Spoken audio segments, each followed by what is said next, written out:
welcome to my channel. I am Yana the Mystic.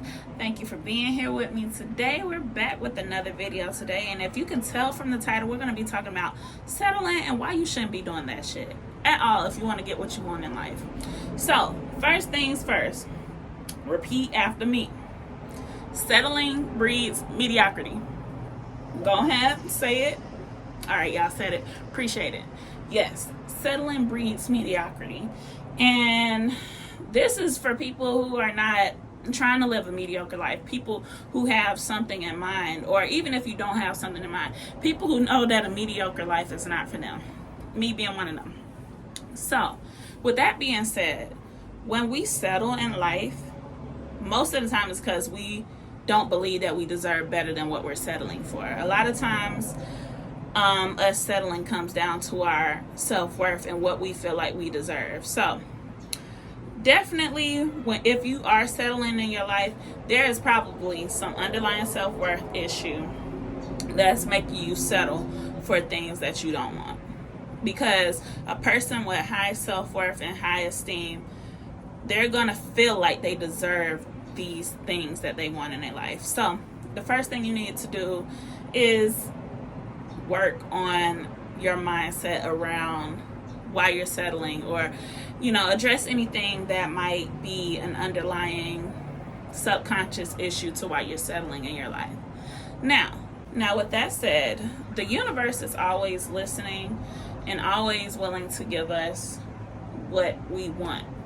And so it comes down to a few things to stop settling. And I'm going to go ahead and go through these list of things. Y'all know I usually do like a 5-point list, but we're going to see how long this list goes on. So the first thing you need to do when you want to stop settling so that you can actually get what you want is to know what it is that you want.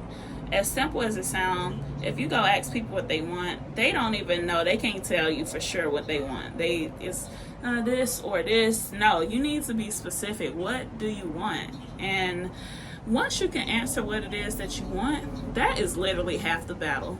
If you can figure out what you want, the next step is saying no to the things that are not what you want. And I'm going to explain further.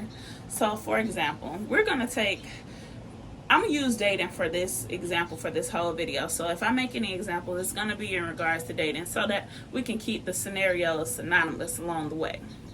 So when I say no to everything that is not that. So for example, we're talking about dating, who you want to date. You got your list of what you want in a person, what you need in a person. You have that laid down.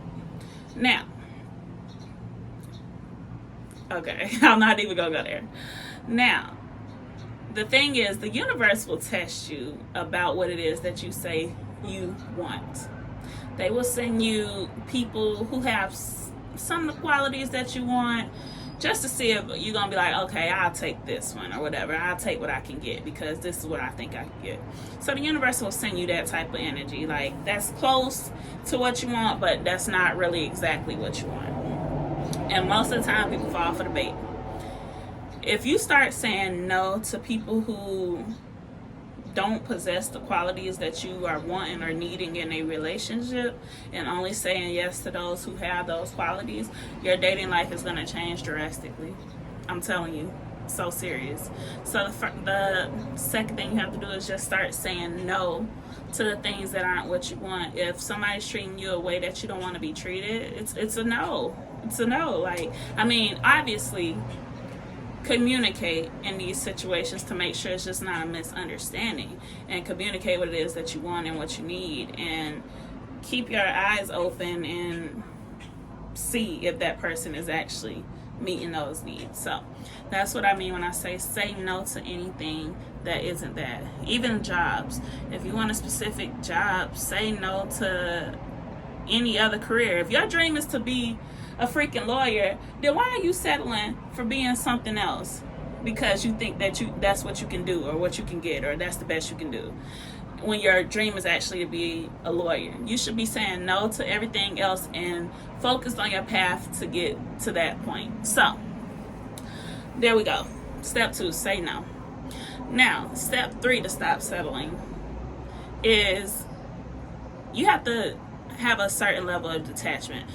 Hey guys, real quick sidebar. I just want to touch and explain what I meant by saying that, self-care, self-love, and detachment go hand in hand. Pretty much what I mean by that is when you love yourself, you are enough for yourself, and your worth and your value and the way you love yourself is not attached to the things you have or, the things you're trying to create in your life. Those things don't define you as a person. Therefore, a healthy level of detachment is that if these things are not here, I'm still okay. I can still love my life. I can still be happy. I can still enjoy me right now. And that's what I mean by having a healthy sense of detachment through self-love. And honestly, detachment comes from self-love, to be honest. To have a healthy amount of detachment comes from self-love. Meaning that I'm detached from how it's going to happen, when it's going to happen. You have to detach from all of those things that you can't control and only focus on what is in your control to get towards your goals. Again, when it comes to the dating example, you cannot control other people. You can't control how they behave. You can't control their background. You can't control where they're from. However, what is in your control is what you allow them to be and do in your presence. So again, I'm going to get into this fourth tip because it kind of ties into this third tip. So my fourth tip is to really address your limiting beliefs when it comes to what you want in life, because most of the time we're also settling because, like I said, we think that's the best we can get. Certain things seem more practical or more logical to go this way or whatever the case is, and we honestly end up missing out on our blessings when we try to be too practical and control things. You don't need to worry about the how, the when, the why is going to happen, none of that stuff. You have to have a strong sense of confidence and know that it's going to happen, period.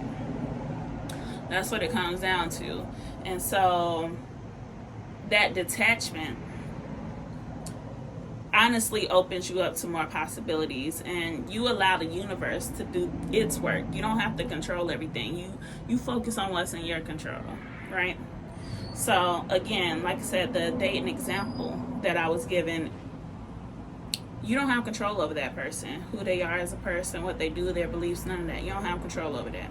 What you do have control over is if you allow this person to treat you this way, if you allow this person to cheat on you, if you allow this person to, be inconsistent and stuff. Those are the things that you have control over. And so when we stop focusing on what we don't have control over and start focusing on what we do have control over, it makes it a lot easier to, one, acknowledge your own power in ways that you have been settling before, and to reclaim that power so that you don't settle again in the future. And again, like I said, this applies to any area of your life that you've been settling in.